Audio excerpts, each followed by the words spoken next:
మీ సంతోషాన్ని మీ యొద్ద నుంచి ఎవ్వడు తీసేయకుండా ఉండాలంటే ఉపవాస ప్రార్థన చేయండి. కన్నీటి ప్రార్థన ముఖ్యం. ఎప్పుడు రోజుకి 4 పూట్ల 6 పూట్ల అమ్మా ఒప్పుకో. నిర్లిప్తత, నిర్విచారం, నిస్సారం, సారహీనమైన బ్రతుకు ఎప్పుడు అనకూడదు. కానీ దున్నపోతులు తిన్నాడు తినమేనా?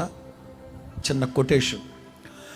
కన్నీటి ప్రార్థన లేకుండా సంతోషాన్ని ఆశించడం, ఎదురు చూడడం మూర్ఖత్వం అవుతుంది.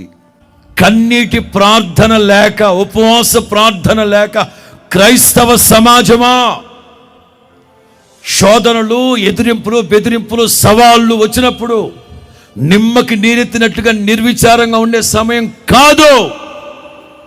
ఒకడు గోధుమలు విత్తేసి వచ్చాడు, ఒకడు ఆడుతా పాడుతా గోధుమలు విత్తేసి వచ్చాడు. ఉదయానికి వెళ్ళి చూస్తే గోధుమలతో పాటు ఏమున్నాయి?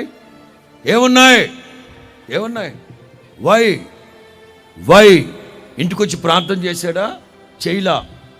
విత్తేసి వచ్చాడు, దుబాయ్ దుప్పటి కప్పుకొని పడుకున్నాడు. ప్రార్థన ఏది? కన్నీటి ప్రార్థన ఏది? ఏడ్చుచూ చేసే ప్రార్థన ఏది? వాక్యం అంటుంది కదా, వాళ్ళు ఏడుస్తూ నా దగ్గరకు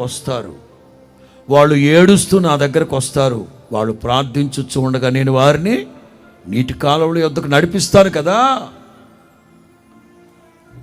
దైవ జనాంగమా, మీ దైనందిన జీవితంలో కష్టాలు, కన్నీళ్ళు, నట్టింట్లో కాపురం చేసేటప్పుడు నిర్విచారంగా ఉండడానికి ఇది సమయమా?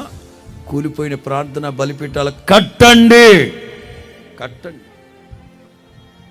సేవకునిగా చేతులు జోడించి చెప్తున్నా, మీ సంతోషాన్ని మీ వద్ద నుంచి ఎవ్వడూ తీసేయకుండా ఉండాలంటే కాస్త కన్నీరు కార్చండి. కన్నీటి ప్రార్థనే ముఖ్యం. ఆ ప్రార్థనలే అంతలోనే మీ ఆనందం ఆవిరైపోతుంది అనుకుంటుండగా మీ కన్నీటి ప్రార్థన మేఘం విడిపోయినట్లుగా వాటన్నిటిని విడగొట్టేస్తుంది. మీ సంతోషం నిలిచి ఉండును గాక.